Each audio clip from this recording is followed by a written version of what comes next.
দৃষ্টি আসলে সকালে যখন আমরা বের হয়েছিলাম তখন এখানকার অনেক বাসিন্দার সঙ্গে আমাদের কথা হয়েছে। তারা বলেছেন যে গত ২০ বছরের ইতিহাসে কিন্তু এমন জলাবদ্ধতা নোয়াখালী পৌরসভার মানুষ দেখেনি। এর আগে হয়তো হয়েছে, কিন্তু মধ্যখানে যে ২০টি বছর গেছে সেখানে কিন্তু তারা দেখে। তারা বলছেন যে গেল মাসের ২ তারিখেও কিন্তু সেম ঘটনা ঘটেছিল। তো গেল মাসের ২ তারিখে ২৪ ঘন্টার বৃষ্টিতে কিন্তু একই রকম পানি উঠেছে, তবে আজকের বৃষ্টির পানিটা কিন্তু অনেক বেশি পরিমাণে উঠেছে। যেগুলো একটু নিচু এলাকা সেগুলোতে ৩ ফুটের বেশি পরিমাণে কিন্তু পানি দেখতে পেয়েছি আমরা। আবার কোথাও কোথাও ২ থেকে ২.৫ ফুট পর্যন্ত পানি রয়েছে।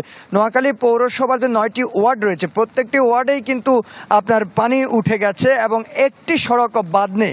যদি বলি প্রধান সড়ক যেটি, সেটিতে হয়তো কিছু অংশ বাদ রয়েছে, এর বাইরে কিন্তু একটি সড়ক বাদ নেই যেখানে পানি উঠেনি। আমি যে সড়কটি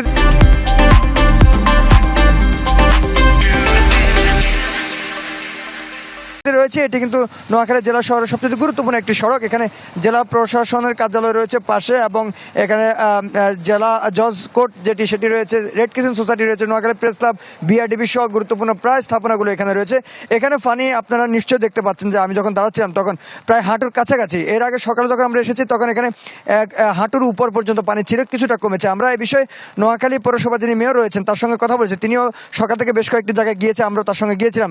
তিনি বলেছেন যে আসলে তাদের যে পরিচ্ছন্নতা কর্মী রয়েছে তারা কিন্তু সকাল থেকে কাজ করছে, পানি নামানোর জন্য যে ব্যবস্থা সেটা সর্বোচ্চ তারা চেষ্টা করছে। তবে তিনি বলেছেন যে কয়েকটি জায়গায় যে খালগুলো রয়েছে সেই খালগুলো কিন্তু অবৈধ দখলের কারণে কিন্তু মূলত এই জলাবদ্ধতা তৈরি হচ্ছে। আজকে 4টায় জেলা প্রশাসক মহোদয় এবং শহরের যেসব গুরুত্বপূর্ণ প্রতিষ্ঠান রয়েছে সেখানকার প্রধানরা সহ কিন্তু 4টার দিকে আজকে একটি মিটিং করার কথা রয়েছে যে কিভাবে এটি থেকে পরিত্রাণ পাওয়া যায় সে বিষয়ে। আজকে 4টায় হয়তো একটি ব্রিফিং করবেন জেলা প্রশাসক সহ এবং পৌরসভার মেয়র শহীদুল কালাম সহ অন্যান্য ডিপার্টমেন্টে যারা প্রধান রয়েছে তারা সবাই।